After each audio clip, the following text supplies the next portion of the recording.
방송에서 제공하는 투자 정보는 투자 판단에 대한 조언입니다. 방송에서 제공하는 주식의 가치, 가격 상승 및 가격 하락에 대해서는 방송사에서 보장하지 않습니다.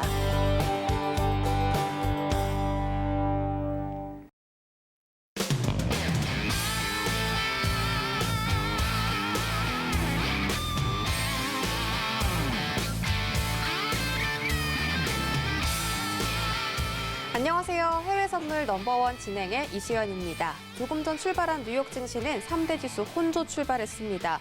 3대 지수 모두 보합권에서 움직였는데요. S&P 500 지수가 나홀로 하락 움직임을 보이다가 지금은 상승 전환에 성공하면서 3대 지수 모두 상승에 힘을 실어주고 있는 그런 모습입니다. 다우존스 지수가 0.45% 상승한 33,828포인트 지나가면서 가장 큰 폭의 상승률을 보여주고 있고요. 현재 실적들이 발표가 되고 있는 가운데 은행주들의 실적에서 어닝 서프라이즈가 발표되며 은행주들의 강세가 지금 시장의 강세를 이끌어가고 있는 것 같습니다. 자, 지금도 이렇게 시장에는 다양한 이슈가 존재하는 가운데 오늘은 과연 어떤 상품별, 어떤 전략이 나올지 궁금합니다. 자, 어떤 전략 궁금하신지 저희와 함께 해주시기 바라겠고요. 참고로 본 방송에서 제공해드릴 정보는 투자 판단에 대한 조언일 뿐 해당 상품의 가치나 수익률을 보장하지 않습니다. 또 서울경제TV는 자본시장 통합법을 준수하고 있죠. 1대1 투자 상담부터 유사 수신행위까지 모든 불법 사항들을 엄중하게 금지하고 있다는 점 전해드리면서 오늘 함께할 마스터 화면으로 만나보시죠. 네, 수요일장은 해왕 마스터와 함께합니다. 네, 수요일장도 해양 마스터와 함께합니다. 어서 오세요. 네, 어제에 이어서 오늘도 뵈니까 좀 자주 만나는 느낌이 들어요. 네, 자주 뵈야 되는데. 그러니까요. 아무튼 오늘 의상이 네. 양봉, 양봉입니다. 네, 그러네요. 음봉이네요. 저는 음봉인데 네. 오늘 미증시 좀 이따 얘기하겠지만은 좀 거래하기 불편한 자리입니다. 네, 미리 좀 얘기를 드리도록 하고요. 네. 인사 한번 드리도록 하겠습니다. 네, 안녕하세요. 해왕입니다, 여러분들. 자, 오늘 이제 이번 주 본격적으로 이제 어닝 시즌 발표가 시작되죠. 네. 여러분들, 어닝 시즌이란 이제 기업 실적을 발표하는 시기가 따로 있습니다. 근데 기업 실적에 대한 발표가 이어지더라도 시장에 대한 영향 요소는 없다는 건 제가 미리 어제도 언급드렸어요. 오히려 더 중요한 요소가 있다. 이제 인프라 정책. 이 부분 관련해서 오늘 한번 자세하게 설명드릴 거고. 네. 오늘 재밌는 내용이 좀 나왔어요. 어떤 내용이죠? 올해 이제 시장에 대한 전망이 어떻게 이루어질 것이다. 올해 통화 정책이 어디서 나올 것이다라는 얘기 자체가 있는데 네. 오늘 해외 선물 넘버를 통해서 이 얘기 풀면서 올해 달러의 전망, 나스닥의 전망 이 부분 살펴보도록 하겠습니다. 이상입니다. 알겠습니다. 오늘 또 재밌는 이야기 들고 와 주셨다고 하니까 기대해보면서 해외 선물 넘버원과 어떻게 하면 함께 하실 수 있는지 설명드릴게요. 전화번호 02-3153-1611, 1612번, 문자번호 샵 0082번, 그리고 서울경제TV 유튜브 채널까지 열어두고 있으니까요. 실시간 소통 원하시거나 실시간 상담 원하시는 분들 아니면 방송 시청하다가 궁금한 점 생기시면 언제든지 이쪽으로 놀러와 주시기 바라겠습니다. 또 우리 해왕 마스터와 방송 외에도 선물 전략 챙겨가고 싶으신 분들 노란톡 오픈 채팅방 검색창에 해외 선물 넘버원 서울경제라고 입력하고 들어오시거나 하단에 나가고 있는 QR코드 이용하시면 되겠습니다. 저희는 바로 해외 선물 나우 코너로 이동해 볼게요.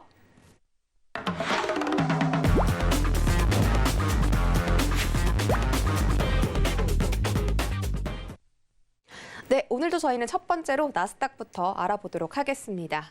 자, 함께 뜨는 기사 살펴보시면 다우존스 지수가 100포인트 이상 상승 출발했다고 나와 있고요. 지금 은행주들의 강세가 보이고 또 골드만삭스의 쉐어도 주가도 올라가고 있다라고 나와 있습니다. 자, 이번 주부터 실적 시즌이라서 실적에 대한 이런 주가의 움직임이 시장에 반영되고 있는 것 같은데요. 골드만삭스의 주가는 2% 이상 상승을 했고 또 JP모건 체이스 역시 계속해서 예상치보다 애널리스트의 예상치보다 좋게 나오고 있다. 웰스파고도 마찬가지로 그렇게 나오고 있고 또 존슨앤존슨의 코비드 백신 보급이 중단되면서 다른 상품들, 다른 백신 보급들에서 조금 움직임이 나오는 것 같습니다. 자, 이런 이슈가 있는 가운데 아무래도 경기 민감주들의 반응이 움직일 수밖에 없는 그런 시장입니다. 미니 나스닥은 어떻게 흘러가고 있는지 시세 체크해 보시죠. 네, 미니 나스닥은 거의 보합권에서 움직이고 있습니다. 0.05% 하락해서 13,968포인트 지나가고 있네요. 네, 미니 나스닥은 지금 차트 보시면 아시겠지만 9시 후반대부터 계속해서 하락하는 연출이 연출되고 있습니다. 자, 지금 13,966선에서 음봉을 그려가는 그런 모습인데요. 혜영님께서 오늘 나스닥 사실 좀 어렵다, 관망하는 자리다라고 말씀을 해주셨지만 그래도 일단 뷰를 정확하게 체크해 보도록 하겠습니다. 하나, 둘, 셋. 네, 역시나 관망 나왔고요. 지금 일본 봉상으로 봤을 때는 갑자기 확 그렇게 하락을 하는 모습이 나왔거든요. 네, 사실 최근에 너무 많이 올랐어요. 자, 여러분들 지금 포인트 네, 보시면은 네. 지금 14,000 인근에서 지금 위치값을 잡고 있는데 이게 13,000부터 올라왔어요. 13,000부터. 13,000부터 올라왔어요. 무려 이제 1,000포인트 가까이 급상승을 했는데 네. 근데 이게 지금 중요한 게 뭐냐면은 쉬지 않고 올라왔다는 거예요. 쉬지 않고. 쉬지 않고. 쉬지 않고. 여러분들 이 기준을 한번 살펴보시기 바랍니다. 여기 기준을. 이게 어디 기준이냐면은 자 3월 31일 날 네. 이때부터죠. 인프라 정책 발표하고 나서 그냥 수직 상승이에요. 조정이 거의 조정 없었네요. 없는 상승에 네네. 가깝다고 봐야죠, 사실. 어, 조정 없는 상승. 근데 이렇게 추세가 이제 차트 가지고 구분을 해야 되는데 이거 네. 제가 미리 얘기 드리겠지만 더 오릅니다.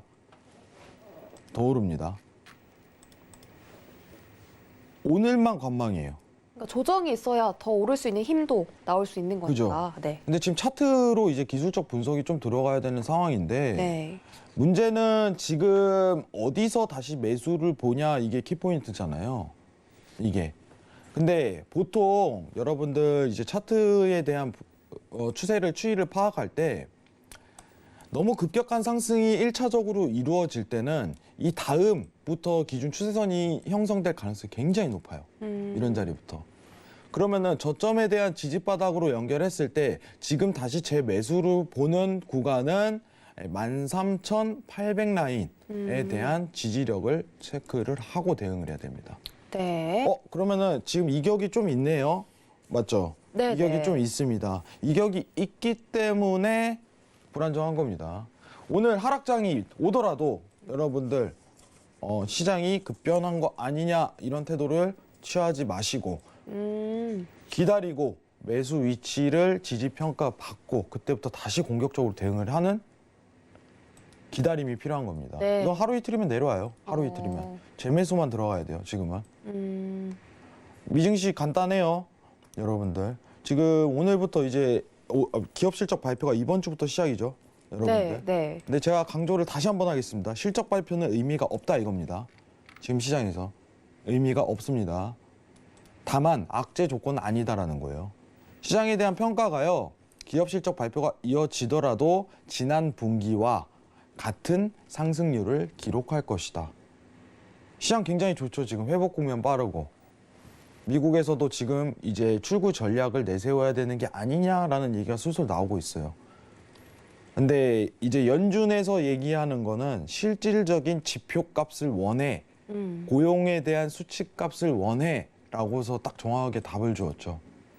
고용에 대한 회복 국면이 이번 이제 FOMC 회의에서 어느 재료를 뿌릴 가능성이 높다는 거는 중요한 거는 회복 국면이 굉장히 빠르게 상승하고 있기 때문에 그 부분에 관련해 갖고 올해 이제 2분기 지나면 얘기가 본격적으로 들어설 가능성도 굉장히 높아지고 있는 국면이에요. 근데 달러 인덱스, 골드, 시장에 전반적으로 영향을 끼치지만 지금 현재 증시값이 상승하는 이유는 인프라 계획 발표 이 단순한 이유 하나입니다. 다른 시장 볼 필요 없어요. 그럼 어디까지 가나요? 14,900포인트까지 올라갈 겁니다. 라고서 시장 전망하는 겁니다. 14,900까지 계속 강조하고 있습니다. 이거를 13,000부터 강조를 했어요. 네. 13,000부터 강조를 했는데 반 왔습니다. 반 더 가요. 아시겠죠? 그렇기 때문에 여러분들 수익 나시는 분들 굉장히 많으실 것 같은데 아직까지는 더 큰 수익을 보려면은 매수세를 공략을 해야 된다. 다만 오늘은 이제 고점 평가가 단기 고점 평가가 이루어지는 구간이니 쉬었다가 제 지지를 받는 13,800 라인까지 접근하고 지금 보시는 차트는 60분봉입니다. 재매수 위치값을 잡아야 됩니다. 매도는 위험해요. 매도는 여러분들 스캘핑이라든가 초단타에 접근한다면은 당일 트레이딩 본다면은 매도세를 공략할 수 있겠지만은 확률적으로 이 장세에서 매도세를 본다는 거는 불편해요. 앞으로 매수세만 공략을 지속적으로 하더라도 수익성은 극대화될 수 있습니다. 계좌가 빨개질 수 있어요. 여러분들 할 수 있습니다. 천천히 오늘은 네. 이 증시는 관망하시고 네. 어디 지지까지 부딪히는지만 꼭 체크 들어가시기 바랍니다. 이상입니다. 네, 지금 뭐 13,000포인트부터 거의 15,000포인트까지 랠리가 이어질 것이다라고 말씀을 해주셨는데, 자, 13,800포인트 부근이니까 지금 거의 1,000포인트밖에 남지 않았고, 오늘 13,960포인트 지나가는 가운데 800포인트까지 조정을 기다렸다가 그때 매수를 다시 들어가라고 하셨잖아요. 네네. 만약에 오늘 그 자리까지 조정이 안 나온다면 그냥 자리값을 놓치게 되는 건가요? 조정값이요? 네. 만약에 13,800까지 안 내려오면 어떻게 해야 되나요? 안 내려오면은 이제 기술적 분석으로 타고 내려가야 되는데 여기서 이제 수급선상 그냥 바로 반등이 온다면은 네. 지금 이 구간에서는 잠시만요. 네. 이 구간에서 13,800포인트가 온다면은 쭉 잡고 이제 오버를 할 수 있는 위치값이 잡혀요. 오버나잇을 할 수 있는 이제 오버롤을 할 수 있는 중장기적인 관점이고. 네. 근데 만약에 이제 수급선이 뒤틀리는 다시 매수선이 발생을 한다면은 그때부터 매수 구간으로 단타 들어가야죠. 그게 오히려 가능성이 굉장히 높죠.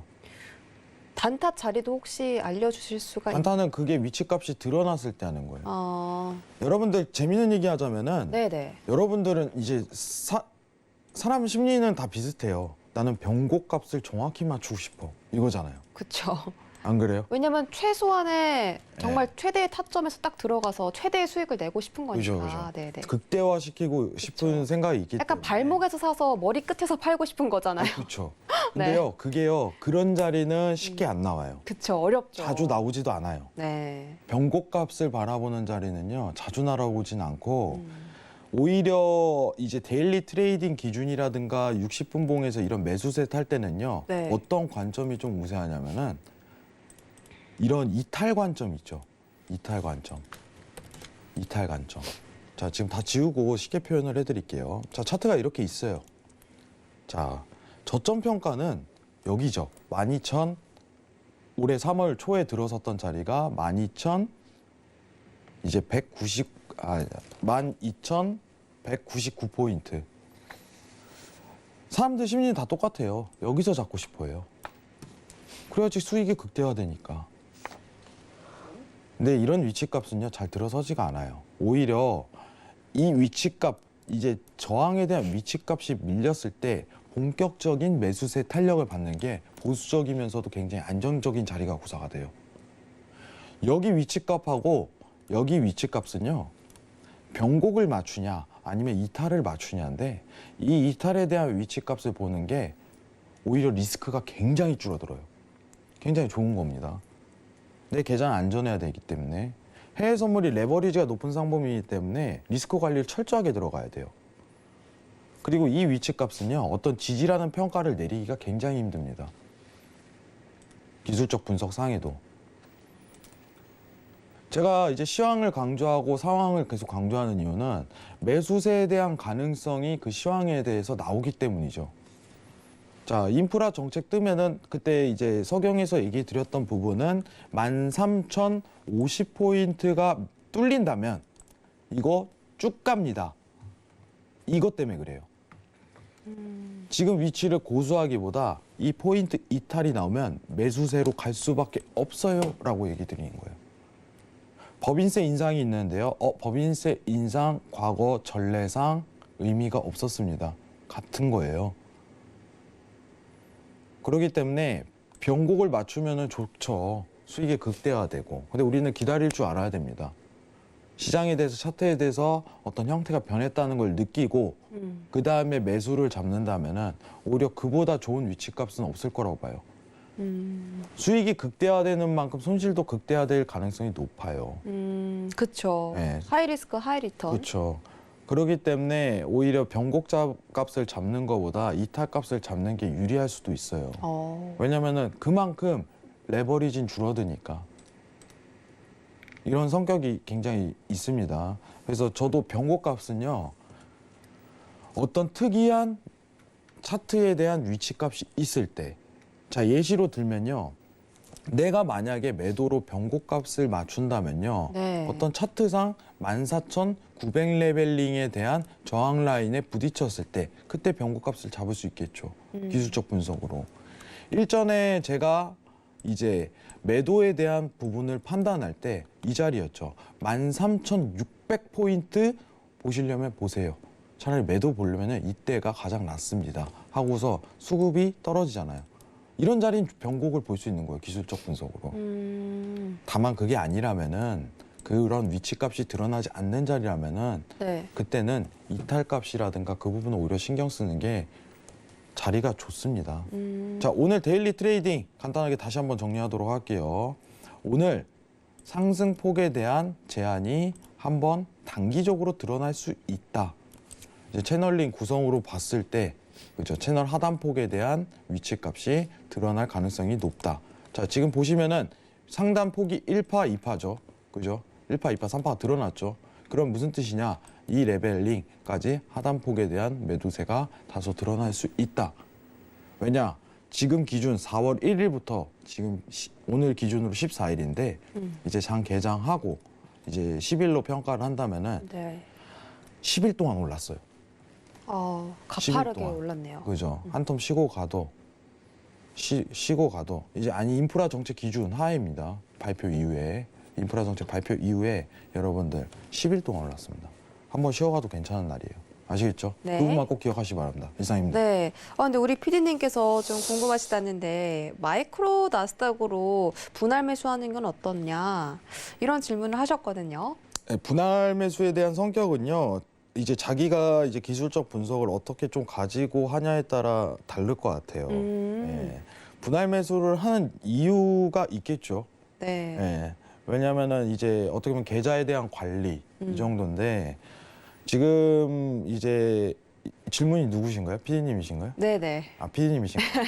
마이크로 나스닥으로. 네, 네. 마이크로 하시는 분들도 굉장히 많으세요. 그쵸. 네, 마이크로 하시는 분 많은데 이제 뭐냐면은 보통 기본 계약 한 계약인데 이제 마이크로 하면은 이제 10분의 1로 좀 이제 레버리지가 그쵸. 줄어들어요. 값싸게 할 수 근데 있으니까. 요새 왜냐면은 해외 선물 이제 나스닥을 좀 거래를 하려면은 증거금이요. 네. 오늘 기준으로 봤을 때 굉장히 많이 필요해요. 굉장히. 달러 기준으로 1760달러. 잠시만요. 네. 아, 지금 마이크로 나스닥이네요. 잠시만요. 마이크로 나스닥 기준으로 1760달러고. 마이크로도 증거금이 많이 필요하네요, 상당히. 네. 자, 본 나스닥 한 계약 기준으로 17,600달러가 필요합니다. 그럼 환율하면 얼마죠? 그러면은 거의 한 1200 2천만 한번 원 곱해보시면. 넘겠네요. 네. 네, 2천만 원 가까이 네, 되는데 네. 한 계약 하려면은 그래요, 요새. 한 이게- 계약도 네. 이게 왜 그러냐면요. 제가 사실 이제 해산물에 굉장히 오래 했었는데 그 서울경제에서 오래 방송을 했었는데 그때 맨 처음 방송했을 때 그때 나스닥이 600만 원 필요했어요. 근데 지금 레버리지가 많이 상승해서 같이 올라온 건가요? 그죠? 음. 정확하게 얘기하면은 미중 무역 때부터 조금 커졌어요. 그때 이제 조금 확장하다가 네. 코로나 때 이제 갑작스럽게 급격하게 늘었어요. 이게 왜냐면은 자, 일본 기준을 좀 얘기를 할게요. 자, 지금 이때가 보시면 아시지만은 2020년도 3월 기준이고 3월 기준이에요. 유동성이 다르다는 게 차트상 그냥 딱 보이실 거예요. 유동성이. 네. 봉에 대한 길이가 달라요.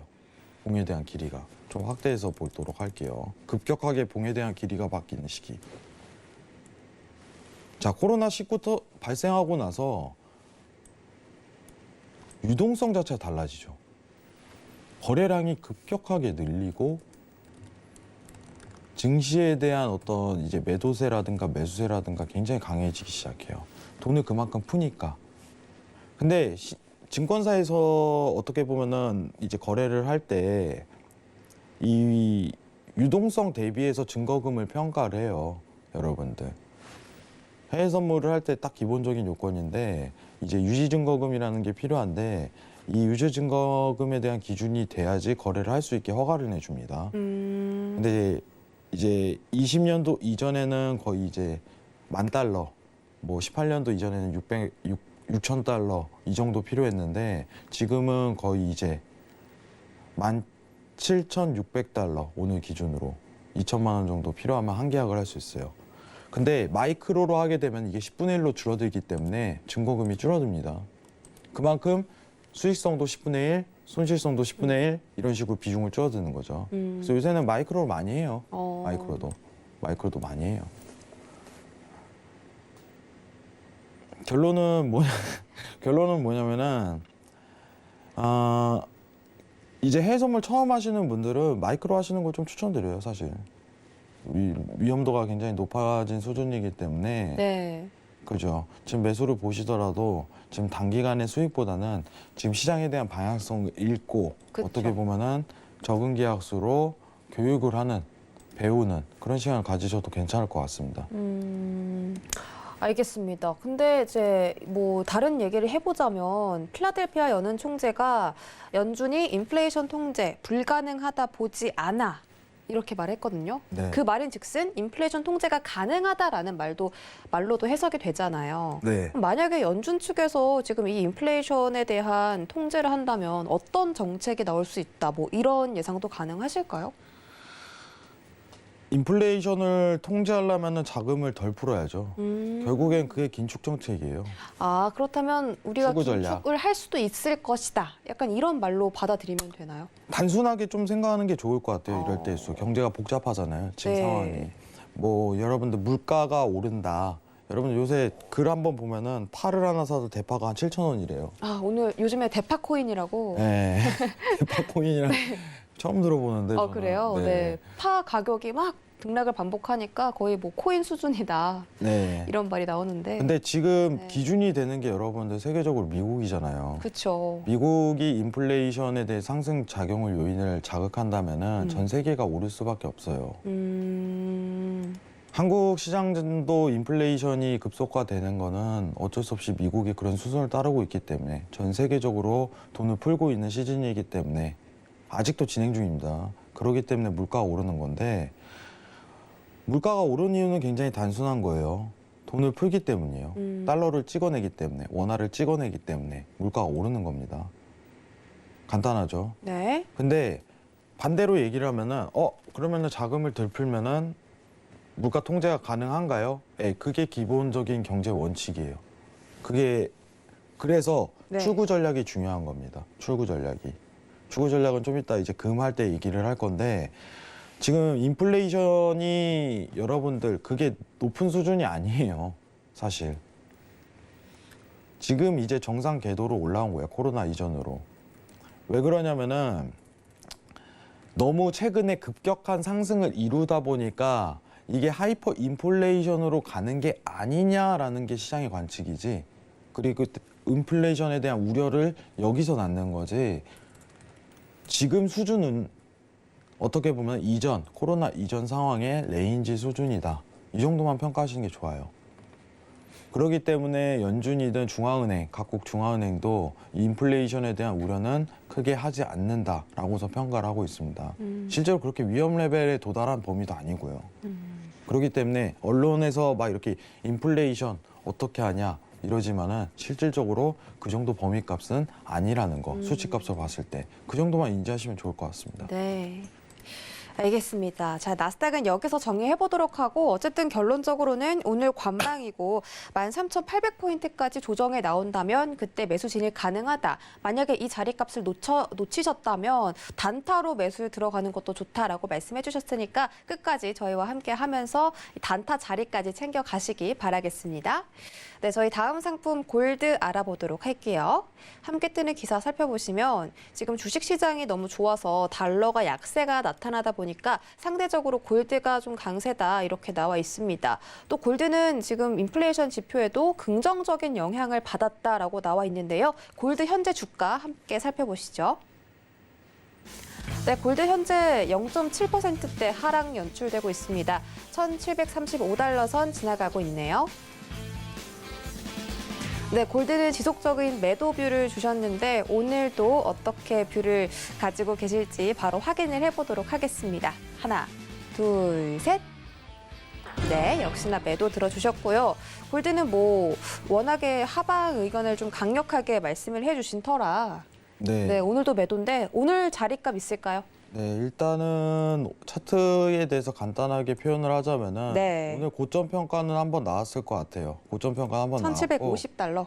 네, 1,750이 기준이 들어설 가능성이 높고 네. 재매도에 대한 관점을 측정을 했을 때 지금 1,737 이 자리에서 한번 매도 보는 게 가장 좋을 것 같아요. 1,737. 알겠습니다. 자, 1,737달러에서 매도 진입 가능하다라고 봐주셨고 9시 30분부터 나스닥이 하락하면서 골드도 같이 떨어지는 그런 모습이 연출됐거든요. 일본 봉상으로 봤을 때. 근데 그거는 네. 상관도로 이으면 굉장히 분석이 힘들 것 같아요. 그런가요? 상관도로 이으면 지금 금값이 떨어질 수 있는 이유는 네. 미국채가 상승할 음. 수밖에 없기 때문에 음. 그렇게 평가하는 게 낫습니다. 그렇게 평가하는 게 음. 금값은 더 떨어져야 돼요. 지금 오늘 이제 또 오늘 제가 오면서 이제 너튜브를 봤는데 어떤 너튜브요? 그건 얘기하면 안 되죠. 저작권 침해니까. 그래요? 너튜브를 봤는데 네. 금을 지금 사야 됩니다. 이 얘기가 조금 나오고 있어요. 근데 정말 저는 그런 걸 보면요. 네. 딱 느끼는 게 있어요. 여러분들 금은요. 오래 살 기회가 옵니다. 지금 실물이요? 아니에요. 아니면 지금 아닙니다. 이거라고 얘기 드려요. 어, 금은 올해 상승세를 갈 겁니다. 근데 지금 아니에요. 이거예요. 자, 여러분들 금의 상승을 현물을 사시는 분들이 딱 좋은 게 뭐냐면은 연준이 국채 금리를 누르는 시장에 대한 전략을 발표했을 때 그때 사세요. 그러면은 진짜 좋은 자리에서 수익을 볼 수 있어요. 뭐 국채 매입을 줄이겠다 이런 이슈인가요? 그죠? 국채 금리가 내려간다는 거는 국채에 대한 공급을 줄이겠다.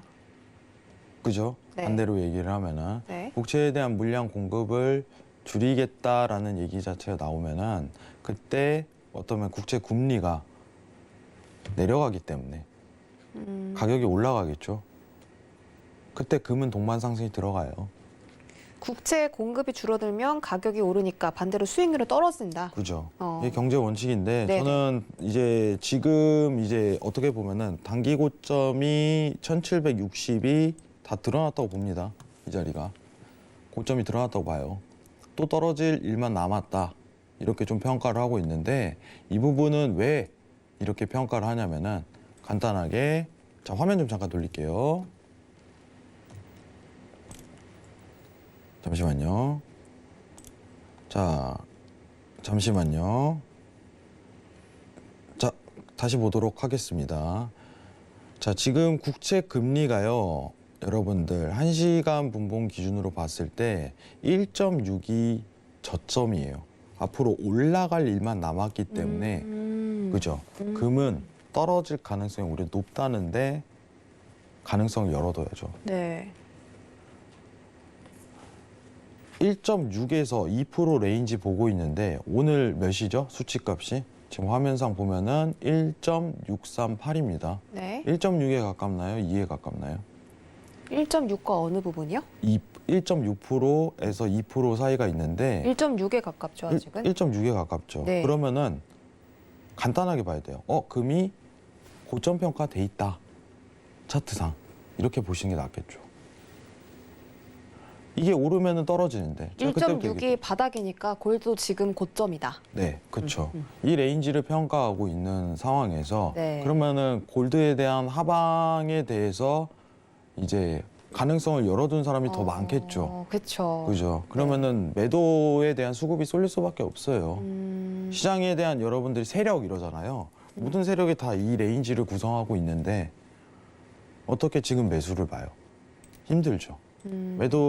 매도로 가능성을 계속 열어놔야 돼요. 여러분들. 다만 아쉬운 게 조금 이제 이게 있죠. 이게. 다만 아쉬운 게 2,000부터 봤으면 정말 좋았을 텐데. 2,000부터. 블루웨이브 완성되고 나서 시장에 대한 방향은요. 야, 어차피 국채 물량 쏟아지겠네 이건데. 그죠? 같은 얘기 반복이지만은 이게 제일 아쉬워요. 만약에 지금 금액에 대해서 큰 수익을 거시는 분이 있다면은 1월부터 좀 본격적으로 들어가야 되지 않을까. 지금 구간을 노리기에는 이제 저점 평가 기준으로 봤을 때 이제 거시적으로 봤을 때는 500틱에서 1000틱 사이에 대한 이제 수익성은 평가가 되지만은 이때가 더 아쉽다는 겁니다. 이땐 가능성이 너무 컸기 때문에.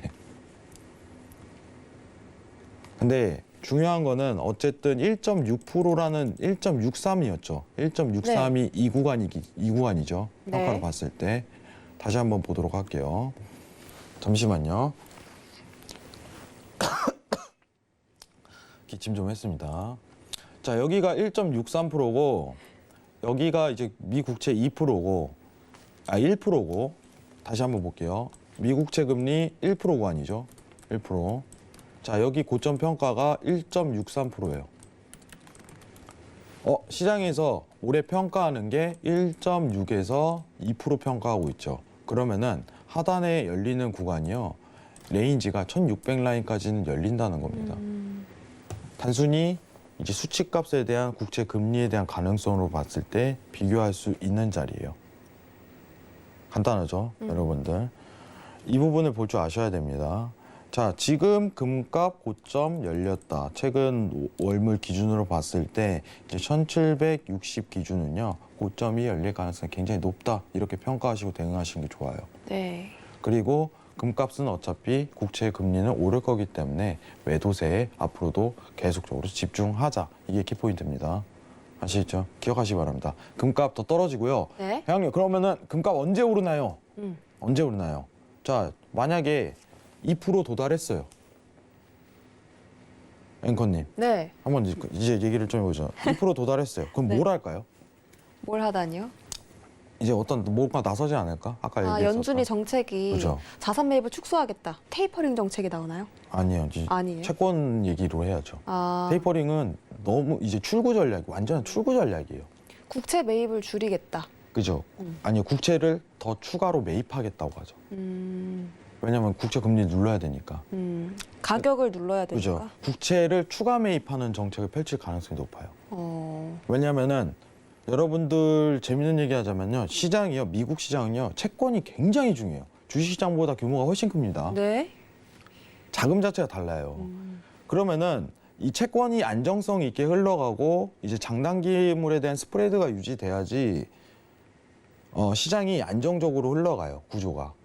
이게 MMF 구조 때문에 그러는데 머니마켓 펀드 구조인데 미국의 특이한 성질이에요. 그렇기 때문에 채권을 안정화를 기여해야지 금융시장이 안정적으로 굴러갈 수 있는데 2%에 도달한다면은 스프레드가 너무 벌어지기 때문에 채권을 매입할 수 있는 조건이 성립이 돼요. 그러면은 채권을 우리는 더 매입을 하겠다라는 얘기가 나온다면은 그때 금값이 상승합니다. 왜냐? 국채 금리가 눌러지기 때문에.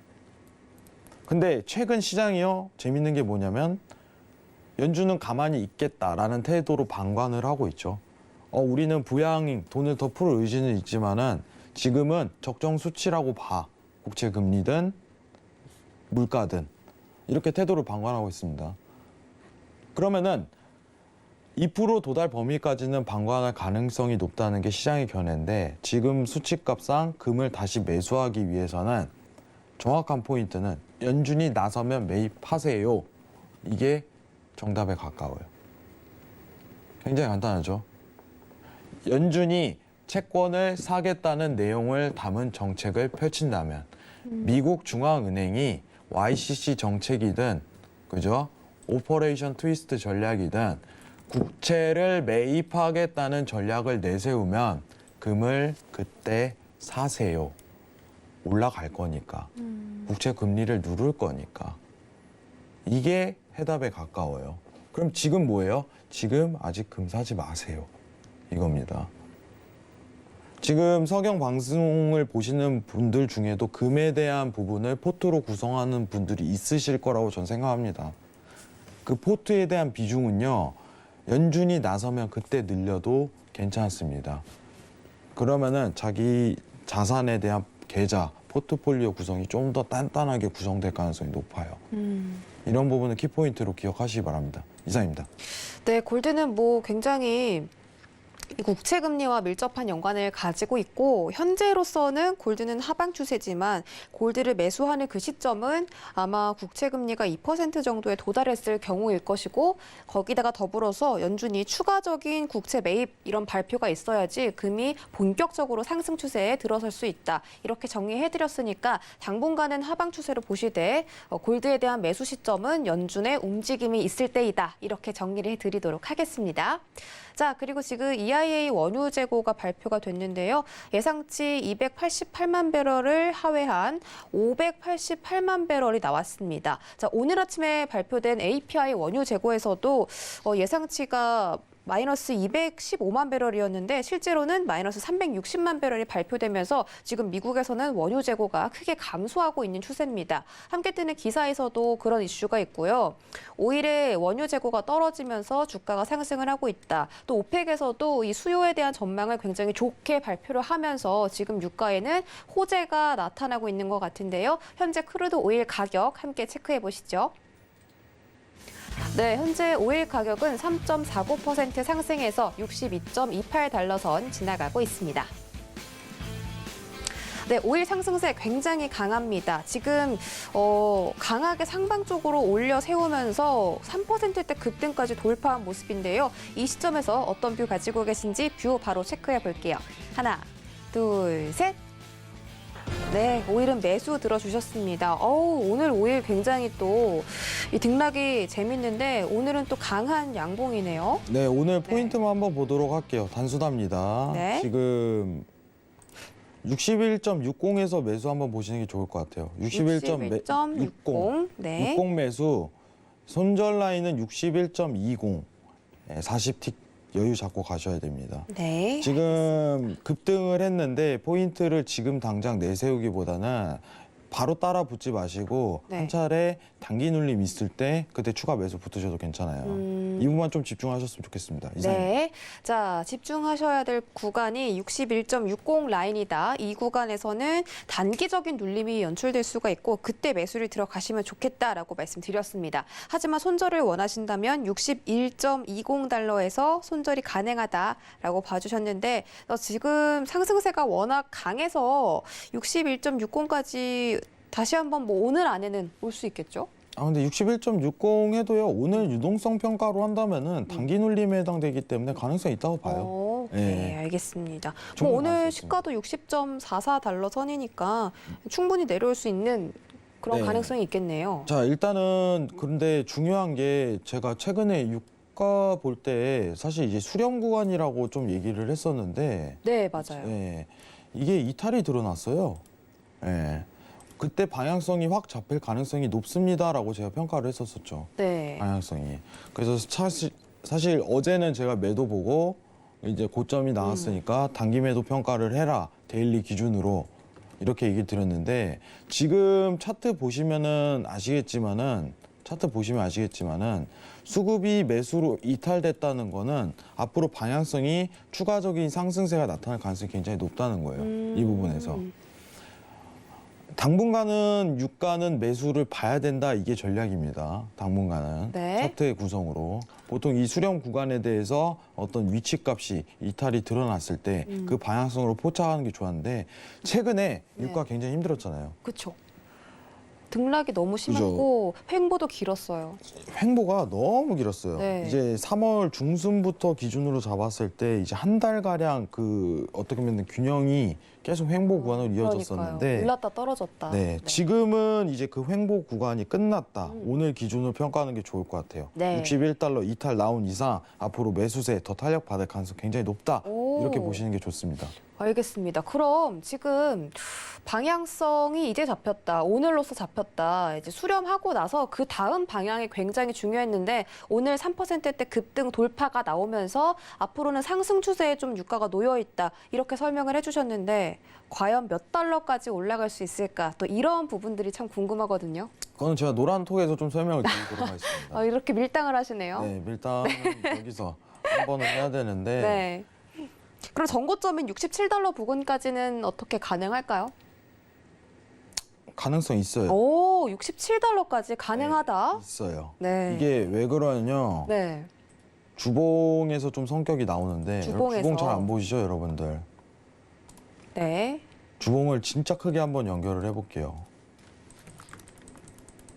자, 여러분 주봉입니다. 2008년도 기준이에요. 2008년도 기준. 자, 지금 이 이탈선이 한번 드러났기 때문에 네. 수급이 올해 레인지 전망이 이제 70달러에서 55달러로 전망을 하고 있어요. 사실 최근에 지난주였죠. EIA 원유 시장 보고에서 보면은 수요도 상승으로 가격 상승 요인이 너무 크다는 게 분석이에요. 지금 시장이. 유가는 단순하게 좀 봐야 될 것 같아요. 시장이 회복 국면이 이루어진다면은 유가는 상승할 가능성이 오히려 높다는 게 시장의 견해입니다. 근데 최근 차트 값에서도 이 이탈 위치 값이 드러났기 때문에 상승 모멘텀을 더 이끌 가능성이 굉장히 높다는 겁니다. 여러분들. 올해 레인지 전망대로 구성을 한다면은 지금은 회복 국면이기 때문에 매수세를 좀 더 공략하는 게 좋다. 그리고 차트상 그게 드러났다. 이 부분인데 사실 제가 제일 저점으로 평가를 한 게 이제 57달러였거든요. 최근 시황에서는 56달러를 좀 평가를 했었어요. 네. 여기서부터 본격적으로 매수세를 한번 보시는 게 좋을 것 같아요. 라고 얘기를 드렸었는데 그 지지에 대한 부분이 드러났다고 판단하고 최근 3월 말 기준으로 57.25 이 부분은 최근 좀 중장기 랠리로 저점이 평가될 가능성이 높다. 이렇게 보시는 게 좋아요. 중장기적인 랠리로. 지지선이요. 네. 70선까지 한번 도달 가능성이 일단은 굉장히 높고요. 오. 자세한 내용은 제가 노란톡에서 좀 설명을 드리도록 하겠습니다. 네. 왜냐면은 제가 이탈이 드러났기 때문에 이제 차트 분석을 하는데 또 시간이 굉장히 오래 걸려요. 이거 한번 그런가요? 분석을 하는 시간이 필요하기 때문에 네. 시청자분들 좀 양해 좀 부탁드리도록 하겠습니다. 그런 이유에서 이제 노란톡에서 말씀드린다고 해주셨는데, 오일은 사실 최근에 방향성을 잡고 있지 못하다가 오늘 그 방향성이 나왔다. 그 주봉상으로 봤을 때 70달러 부근까지 도달이 가능하다 이렇게 말씀을 해주셨으니까 여러분들이 그런 점을 좀 챙겨 가셨으면 좋을 것 같고요. 61.60달러 오늘의 매수 자리값입니다. 61.60달러 진입 가능하고 손절 라인은 61.20달러다라고 정리를 해드리도록 하겠습니다. 네, 저희 다음 상품은 유로 한번 체크해 보도록 하겠습니다. 자, 지금 이 달러에 대한 매수세가 좀 떨어지면서 손실을 보고 있다 이렇게 나와 있습니다. 아무래도 이 US의 그 CPI 지표가 좀 개선되면서 달러는 떨어지고 다른 상품들에서 상승 추세가 나오는 것 같은데요. 달러가 떨어지고 있기 때문에 아무래도 유로 FX에서는 상승세가 연출이 될 수가 있겠습니다. 자, 지금 정확한 시세를 함께 체크해 보시죠. 네, 유로 FX는 0.14% 오르고 있습니다. 1.19785 달러선 지나가고 있습니다. 네, 유로 FX 뷰도 함께 체크해 보도록 하겠습니다. 하나, 둘, 셋. 네, 유로 FX는 관망이 나왔습니다. 오늘은 왜 관망일까요? 지금 일봉상으로 봤을 때 굉장히 가파르게 올라가고 있지 않나요? 자, 여러분들 네. 큰 거 노립시다. 큰 거. 얼마나 큰가요? 네, 큰 거는 큰 매도, 큰 하락. 아니요. 이제 유로 큰 하락을 한번 노립시다. 그러니까요. 그렇기 때문에 오늘 쉬어야 돼요. 지금 어차피 달러 값 떨어질 만큼 떨어졌고 지금 진입해봤자 크게 의미도 없어요. 네. 그럼 지금 제가 네. 원하는 거는 이제 유로에 대한 재하방인데 여러분들 고점이 어디서 드러날까 이거예요. 키포인트는. 고점이 어디까지 올라가냐? 네, 고점이 어디서 드러나냐. 네, 이게 지금 키포인트인데 네. 자, 오. 달러 인덱스 기준으로 손절 타이트하게 한번 구성할 수 있는 자리가 드러나요. 자, 달러 선물 기준으로 지금 두 가지 자리가 드러나요. 이거 아까 전에 얘기했죠. 변곡하고 이탈 자리. 그죠? 변곡 자리는 좀 극단적인 자리. 수익이 극대화될 수 있는 자리. 이탈 자리는 보수적이면서도 리스크가 낮은 자리. 아까 나스닥 할 때 설명드렸었죠. 기억하시기 바랍니다. 지금 달러 값에서 좀 드러나는데 자 보시면은 달러 기준으로 봤을 때 91.3달러, 4달러 여기 지지 자리입니다. 여기 지지 자리예요. 이때 유로 매도 재진입으로 가야 돼요. 지금 방향성 보는 거는 달러 인덱스 재상승 이 기준으로 보는 겁니다. 아시겠죠? 그럼 유로 이때 진입 가능해요. 자, 그리고 보수적인 관점에서 이탈 값으로 본다. 이탈 값으로 본다. 이 추세 이탈이에요. 자, 다시 한번 좀 쉽게 설명을 드리도록 할게요. 자, 이 채널링에 대한 구성으로 지지 평가가 좀 이루어지는데 달러 인덱스가 91.4달러, 3달러 위치했을 때 유로가 고점 평가가 내려올 수 있다. 이 자리는 변곡 자리예요. 다만 달러 인덱스가 이제 92에 대한 재돌파가 이루어진다면은 유로는 추가적인 하락세를 견인할 것이다. 이게 키포인트예요. 근데 두 자리에 대한 차이는 손익에 대한 비중이 약간 차이가 나지만은 이탈 위치 값에서 잡는 거는요. 보수적이면서도 변곡을 잡는 것보다 수익성은 낮지만은 계좌에 대한 리스크 관리가 된다는 장점이 있어요. 근데 변곡이 잘 드러나지 않기 때문에 이런 위치값을 보세요라고 얘기 드렸는데 지금 차트를 보시면요. 91.4 자리 있죠. 달러 인덱스 기준. 네. 이 자리는 지지를 받을 가능성이 높기 때문에 그리고 손절이 굉장히 타이트하기 때문에 가능성이 높습니다. 제가 보고 있는 달러 인덱스에 대한 고점 평가는요. 여러분들 93.8이에요. 그러면은 유로에 대한 저점 평가가 드러날 시 익절이 평가가 된다는 기준이 성립이 되는데 기준치로 본다면은 1.16500까지는 한번 내려갈 수 있다 이렇게 보고 있어요. 최근 유로에 대한 저점 평가 밀리니까 그럼 유로를 지금 보려면은 조만간 고점 평가가 내려질 것이다라고 보는 게 맞겠죠. 1.16500이 맞나요? 네, 1.1650 얼마 안 돼요. 많이 떨어지는 것 같은데요. 네, 근데 생각보다 얼마 안 돼요. 생각보다 얼마 안 되는데 네. 지금 달러에 대한 추가 강세를 보기 때문에 조만간 고점이 드러날 것이다라고서 평가가 되어집니다. 그러면 달러 인덱스 지지받을 때 그때 유로 매도 들어가는 거예요. 아시겠죠? 네, 알겠습니다. 근데 이거 이유를 네. 설명드릴게요. 네. 이유를. 자, 여러분들 최근에 이 얘기가 있었잖아요. 달러가 왜 강세로 드러났었냐. 3월만 해도 달러가 굉장히 강세였어요. 여러분들 왜 강세일까요? 앵커님 어떻게 생각하세요? 뭐 주식시장의 강세 아니면은 국채금리 상승 이런 이유도 달러 기사에는 있더라고요. 아, 우리 지난주에 한번 얘기했었는데 기억 안 나시나요? 어떤 이야기요? 자, 달러가 강세가 드러나는 거는 네. 연준과 ECB에 대한 정책 차이가 확연하게 드러나는 아, 겁니다. 그렇죠. 연준에선 좀 세게 이야기를 했다. 아니요, 근데 이- ECB가 더 세게 이야기를 해서 연준에 그에 비해서 좀 약한 정책이 나왔다. 네네. 지금 여러분들 기억하셔야 되는 게 뭐냐면은 네. 연준은 가만히 있어요, 여러분들. 아무런 이야기도 하고 있지 않죠. 예, 여러분들 재밌는 간단하게 얘기 드릴게요. 미국 달러가 떨어지려면은 달러를 더 풀어야겠죠. 여러분들. 공급량이 많아야겠죠. 그러면은 추가적인 정책이 나온다면 달러는 떨어져요. 왜냐하면 그 추가적인 정책은 달러에 대한 공급량을 늘린다는 거니까. 자, ECB도 마찬가지겠죠. 반대 통화인. 유로존에서 여러분들 유로화가 더 떨어지려면은 유로존에서 새로운 정책이 나와야겠죠. 근데 3월에 ECB하고 유로존하고 비교가 됐습니다. 자, 우리 3월 페드 회의 기억해 보죠. 네. 그대로네? 이거였죠. 네, 맞아. FOMC 회의에서 기억하는 거는 딱 그거였어요. 예상대로네? 가만히 있네? 아무런 정책 꺼내지 않았네? 근데 반대 통화인 유로는 어떻게 했어요? 채권 매입의 속도를 그죠? 변경했죠. 채권 매입에 대한 속도를 더 빠르게 하겠다. 그렇죠. 아드레날린을 놔버리는 거예요. 아드레날린을. 그러니까 시장은요.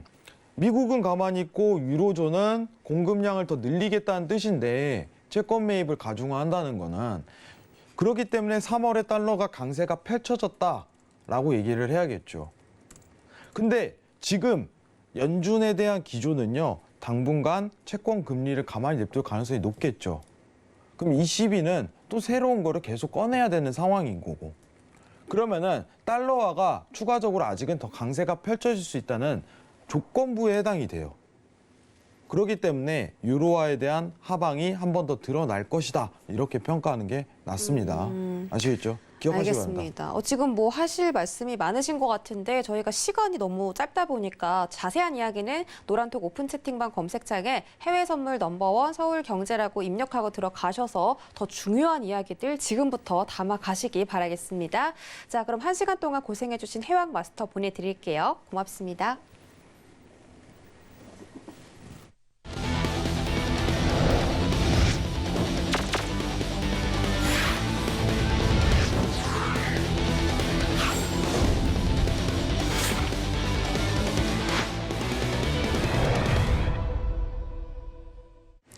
네, 참고로 본 방송에서 제공해드렸던 정보는 투자 판단에 대한 조언일 뿐 해당 상품의 가치나 수익률을 보장하진 않습니다. 또 서울경제TV는 자본시장 통합법을 준수하고 있습니다. 1:1 투자 상담부터 유사 수신행위까지 모든 불법 사항들을 엄중하게 금지하고 있다는 점 다시 한번 전해드리면서 저희는 내일 이 시간에 다시 돌아오겠습니다. 시청해주신 여러분 고맙습니다.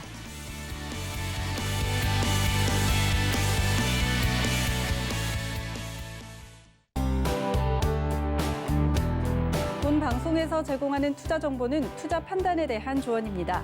방송에서 제공하는 주식의 가치, 가격 상승 및 가격 하락에 대해서는 방송사에서 보장하지 않습니다.